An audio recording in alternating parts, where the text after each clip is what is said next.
नमस्कार दोस्तों। आज फिर से एक रियल स्टोरी लेके आया हूँ।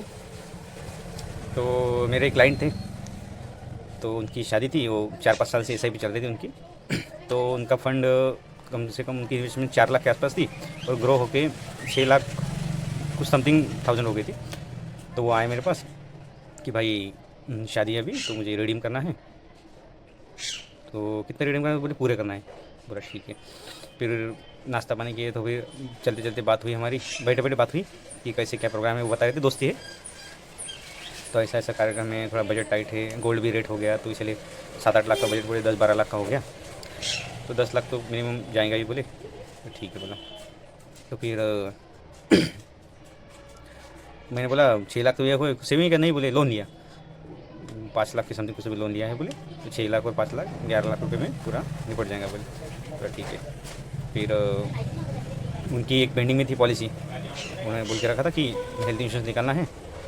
तो बहुत अच्छी इन्वेस्टर है, इतने साल से कंसिस्टेंट उनकी एसआईपी कभी ब्रेक ना होते हुए कंसिस्टेंट चल रही थी, इसलिए वो 4 लाख का फंड 6 लाख से ऊपर हो गया।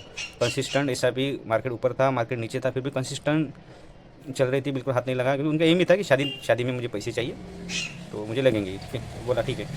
इतने होशियार आदमी। फिर मैंने जब हेल्थ इंश्योरेंस के बारे में पूछा कि हेल्थ इंश्योरेंस निकालना था आपको, निकाला क्या? तो नहीं बोले। तो बोला अभी निकाल लो दोनों का, हस्बैंड वाइफ का और फैमिली का निकालना था उनको।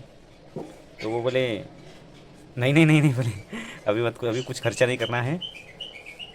तो अरे सर बोला अभी 6 लाख में से क्या 20,000 रुपये खर्चा आएगा, निकाल लो। पैसे पैसे खर्च पैसे नहीं नहीं, शादी के बाद देखेंगे बोले।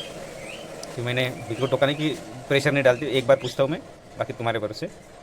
फिर मैं जाते वक्त इतना सोचा, मैं रात भर सोचा कि यार ऐसे क्यों, इतना होशियार आदमी और हेल्थ इंश्योरेंस में क्यों पीछे रह गया। तो इसमें सीखने लायक एक बात है आपको सबके लिए, वो निकालेंगे।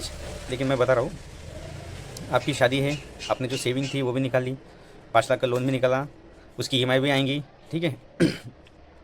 तो फिर सेविंग क्या बचेंगी? अगर आपको कुछ हेल्थ इश्यूज़ आती है आपकी फैमिली में, अगर 2-4-5 लाख का खर्चा आएगा, तो फिर से लोन निकालना पड़ेगा। तो दिस इज़ अ ट्रैप।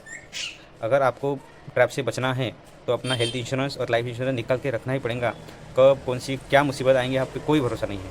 अभी सब स्मूथली चल रहा है, पेमेंट आ रहा है, उसमें ईएमआई जा रही है, उसमें एसआईपी जाएंगे आपकी, वो चलेगा। लेकिन सबसे पहले हेल्थ इंश्योरेंस और लाइफ इंश्योरेंस ये दो निकालना, क्योंकि आप ही एक लौते अर्निंग पर्सन हो। तो आपको हेल्थ इंश्योरेंस फैमिली का और लाइफ इंश्योरेंस आपका, ये दो मस्ट चीज़ें हैं। तो उनको एक बार पूछ भी लिया कि एक बार आप सोचिए कि आपके पास पैसे हैं, अभी बाद में नहीं रहेंगे। नहीं नहीं नहीं बोले, बाद में देखेंगे बोले, उतना कुछ ज़रूरत नहीं है। लेकिन बहुत सीरियस कंडीशन है ये, अगर आपके पास हेल्थ इंश्योरेंस नहीं है। आप, वो सर्वे है कि अगर आपके पास हेल्थ इंश्योरेंस और सेविंग नहीं है 5-10 लाख की, ध्यान में रखिए, अगर आपके पास सेविंग है 5-10 लाख की तो ठीक है, अगर ठीक है वो आप खर्चा कर लेंगे। लेकिन आपके पास सेविंग भी नहीं है और हेल्थ इंश्योरेंस भी नहीं है, तो आप पक्के ट्रैप में हो। आपको एक हॉस्पिटल बिल की ज़रूरत है गरीब होने के लिए। और मैटर ये है कि आप जब 10 लाख रुपए खर्च करें अपनी शादी में, उसका 2% होता है, सिर्फ 2%, 20,000 रुपये आपके पास फैमिली का फुल प्रोटेक्शन आता है हेल्थ इंश्योरेंस। 2% फैमिली के लिए खर्च नहीं कर सकते, ये सोचने लायक बात है। तो आपसे यही गुजारिश है आप सबसे कि अपना अपना हेल्थ इंश्योरेंस निकालिए सबसे पहले, ताकि आपकी फाइनेंशियल कंडीशन अच्छी रहे। कौन सी क्या कब मुसीबत आए। 10 या 20 लाख तक का पूरा हेल्थ इंश्योरेंस पूरे फैमिली को कवर करता है। 10 या 20 लाख रुपये तक का खर्चा आएगा आपको, तो हेल्थ इंश्योरेंस कंपनी भरेंगी। इसलिए 10-20 हज़ार रुपये के लिए इधर उधर मत देखिए। Thank you.